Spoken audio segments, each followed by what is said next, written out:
संवाद उपक्रमाची सुरुवात पुण्यातल्या हडपसर मतदारसंघातून झाली।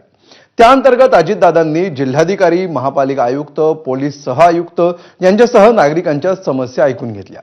यावेळी लोकांच्या समस्या जागेवरच सोडवता याव्यात यासाठी प्रशासनाच्या वेगवेगळ्या विभागांचे स्टॉल्स उभारण्यात आले होते। मात्र हा शासनाचा उपक्रम असला तरी त्याचं नियोजन अजित पवारांच्या पक्षाच्या प्रसिद्धीचं काम पाहणाऱ्या कंपनीकडून करण्यात आलंय। त्यामुळे हा उपक्रम शासनाचा की अजित पवारांच्या राष्ट्रवादीचा अशी चर्चा रंगली होती। फ्लेक्सवरचा रंग गुलाबी, एवढंच नाही तर प्रत्येक स्टॉलचा रंगही तोच गुलाबी।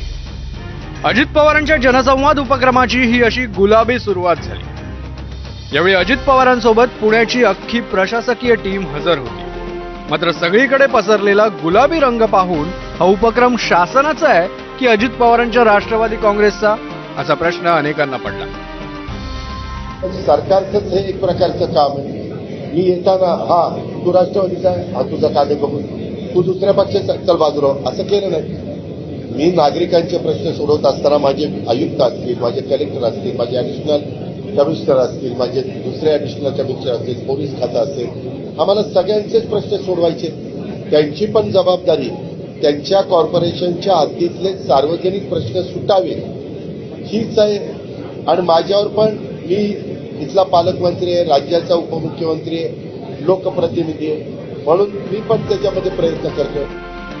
या उपक्रमाला अपेक्षेप्रमाणे मोठी गर्दी उसळली होती। अनेक जण वेगवेगळ्या समस्या घेऊन आले होते। कुणाला पाण्याची समस्या तर कुणाला वाहतूक कोंडीनं हैराण केलं।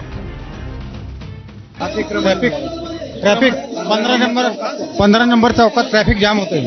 कशामुळे होतं? अतिक्रमण झालेले रोडमध्ये सगळे। याच्या आधी तुम्ही कोणाला? याच्या आधी आम्ही पुणे महानगरपालिकेला कळवलं होतं आणि आता दुसऱ्यांदा आम्ही दादांना लेटर देतो। चौकामध्ये ना रस्ता बॉटलनेक झालाय। मांजरीकडनं रस्ता मोठा येतो आणि चौकामध्ये छोटा होतो, त्यामुळे वाहतुकीचा प्रॉब्लेम। तुम्ही कधी किती वेळा कळवलं होतं संबंधित यंत्रणेला? 4-5 वेळेस आम्ही कॉर्पोरेशनला पत्रव्यवहार केला। झालं का? नाही झालं म्हणाला। दरम्यान लोकांच्या समस्या जागेवर सोडवता याव्यात यासाठी प्रशासनाच्या वेगवेगळ्या विभागांचे 19 स्टॉल उभारण्यात आले होते।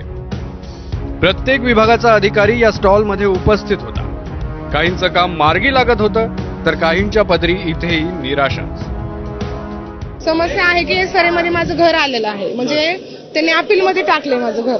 डॉक्युमेंट माझे पूर्ण आहेत, 99चा पुरावा आहे माझ्याकडे, पण तरी पण त्यांनी अपीलमध्ये टाकलेलं आहे। आणि मी 2 मुली घेऊन करून खाते आणि शिर्के साहेबांच्या इथं माझं म्हणजे ते बिल्डर आहेत, पण त्यांनी आमचं भाडं थकवून ठेवलेलं मध्ये। साहेब चांगले शिर्के साहेब, पण जे खालचे लोक आहेत ते भाडं देत नाहीयेत आम्हाला। किती भाडे चुकले?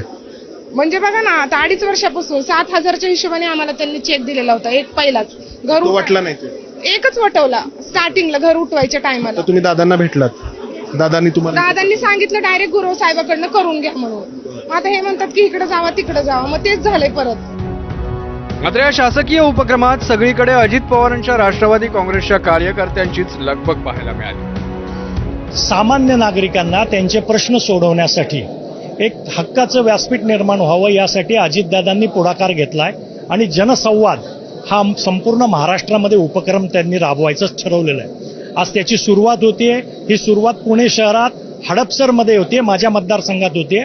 त्याचा मला विशेष आनंद आहे। माझ्या नागरिकांनी, आज तुम्ही बघू शकताय असंख्य नागरिक आलेले आहेत आणि 20 जवळजवळ डिपार्टमेंट आहेत राज्य सरकारचे आणि महानगरपालिकेचे।